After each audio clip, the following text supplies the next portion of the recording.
Mafunzo ya usimamizi wa miradi yaliyoandaliwa na Bodi ya Usajili wa Wahandisi ERB kupitia Shule ya Uhandisi Mahiri na Uongozi SOPEL iliyopo mkoani Morogoro yametamatika baada ya wahandisi na wadau wa miradi kunolewa kwa zaidi ya siku 5 shuleni hapo. Matarajio ya wakufunzi ni kuona miradi ikisimamiwa kwa weledi na wahandisi hawa na kwa kufuata bajeti husika ya fedha iliyopangwa ili kuepushia taasisi au serikali hasara wakati wa utekelezaji wa miradi. Lakini kozi kama hizi zilikuwa zinaendeshwa na taasisi zingine ambazo hasa hazikuwa za kiinjinia. Lakini ERB baada kuliona hili na kuanzisha mafunzo haya ni tukana nafasi ya kwanza kuwapongeza, lakini niwapongeze ninyi ambao mmehudhuria mafunzo haya. Mmepata mafunzo haya.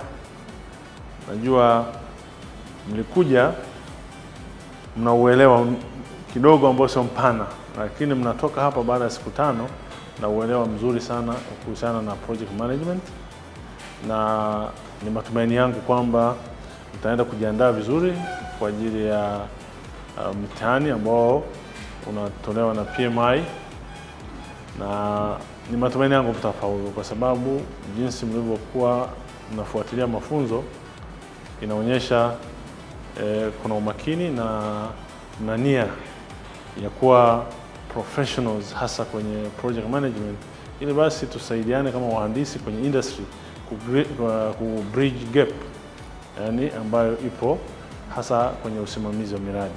Kubwa sana na usimamizi wa miradi ili tuweze kumaliza miradi yetu kwa wakati, lakini kwa gharama ile ambayo inatakiwa, ili sasa taasisi yoyote ambayo ina huo mradi iweze kupata faida, wanaita ile benefits ambayo walitegemea kwamba huu mradi italeta. Kwa hiyo ni matumaini yangu kwamba mmepata kile mlichokusudia, na basi muongeze na machache ambayo material tumewapatieni, ili basi ule mtihani mkiufanya muweze kufaulu vizuri. Mafunzo haya ni daraja kuelekea katika kupata cheti cha PMP ambayo hutambulika kimataifa na kufungua fursa kwa wahandisi hawa kusimamia miradi duniani kote bila mipaka. Hii ni safari ndio umeanza. Utakapo attain cheti chako cha PMP, maana yake tayari dunia nzima inakujua. Vile vyeti vina namba, na zile namba haziko recurring. Kila cheti kina namba specific kulingana na jina specific. That means tayari unakuwa upo kwenye global market. Na kama mnavyoelewa, serikali inajaribu kwa nguvu zote kuwafanya wataalamu wetu wa Tanzania wawe na market nje ya nini? Nje ya nchi. Tuweze kushindana na hao ambao tunawaogopa wengine kwamba wakija kwamba kazi fulani lazima afanye mtu fulani. Why can't we do that?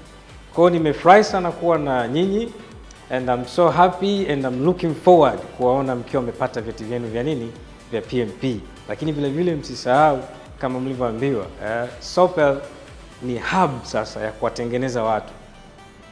Usiishie tu kwenye PMP. Tumejifunza kwamba career growth inaweza kukupeleka kujifunza vitu vingi sana. Every day vitu vinabadilika, vitu vinaongezeka. Kwa hiyo take your time. Next time ukiona kuna kozi nyingine ya SOPEL, come and join us. Wanafunzi wanasema hakika walivyokuja sio kama ondokavyo. Kama ambavyo mimi nilieleza mwanzo, expectation yangu ilikuwa zaidi kwenye kile kitu ni part ya project ambayo sio technical. Unakuta kule tunapofanya miradi tunajua kwamba tunatakiwa tuplani, tunajua hii ni scope, lakini swala gumu linalokuja ni swala zima la kudili na watu, kumanage watu. Ndio jambo ambalo linakuwa gumu. Nashukuru sana hapa nimepata mifano mingi kutoka kwa facilitators, kwa maana ya uzoefu wao walikuwa wanatoa real life examples. Nimejifunza mengi, mengine naenda kuya-apply hivyo jinsi ambavyo mtu alitoka nayo hiyo scenario, naenda kutoka nayo hivyo. Msimamizi wa Shule ya Uhandisi Mahiri na Uongozi SOPEL, Mhandisi Teresa Laurent, anasema huu sio mwisho wa mafunzo kwa wahandisi na wadau. Tunawakaribisha kwenye programu zingine, kuna green infrastructure yenyewe pia inakuja. Hii ni kwa ajili ya kuzuia, sasa hivi tunaonekana kuna changamoto ya maji, kwanza upatikanaji wa maji. Wanaofanya kwenye sekta ya maji wanachimba visima, baada ya muda wanasema kwamba visima havina maji. Shida ni kwa nini? Tunatengeza mabarabara, tunajenga majengo, tunaweka paving blocks kwenye maeneo yetu. Alafu pia tunajenga barabara na tunazisiri na rami na nini na mitaro yenyewe tunaisiri. Kwa maana ile maji yote mvua ikinyesha yote yanaenda kwenye downstreams.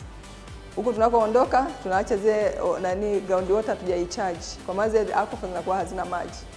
Kwa maana sasa tunakuja tena na hiyo somo sasa la green infrastructure. Kama mmeiona kozi kwenye tangazo letu, ni lengo la kuwajengea uwezo wa wahandisi wanapo design miundombinu yao waweke component ya green infrastructure, kuyaretain maji kidogo kidogo, yanakuwa mvua inavyonyesha yanakuwa yanaenda pole pole, yanabaki huku, yanabaki kwenye maeneo ya majengo, ili kiasi kwamba ardhi ipate maji, na pia maji yakienda kule yasilete madhara kama mambo ya kutunza mazingira na pia ile kuleta mafuriko.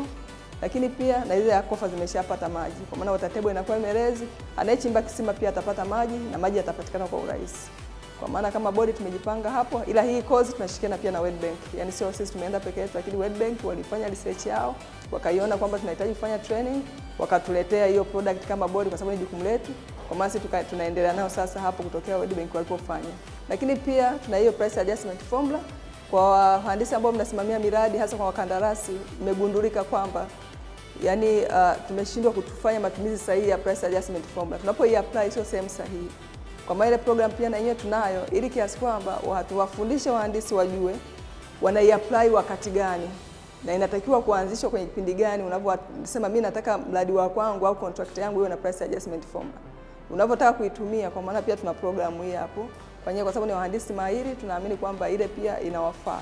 Kwa maana nyie ni mabalozi wa kueleza pia waajiri wenu kwa nini price adjustment formula, kwa nini green infrastructure, kwa nini project management. Hii imejikita specifically kwa ajili ya wahandisi kuwajengea uwezo, ili wanaposimamia miradi yao wasipate changamoto yoyote, wanasimamia mikataba wasipate changamoto ya hizi hapa. Lakini tutapokuwa tunaona tena kuna gap sehemu yoyote, sisi kama bodi tutakuwa tuko mbele zaidi kwa ajili ya kuijua changamoto hii hapo na kuifanyia kazi, afu baadaye tunaleta training kwa ajili ya kuhakikisha wahandisi wetu hawapati changamoto yoyote.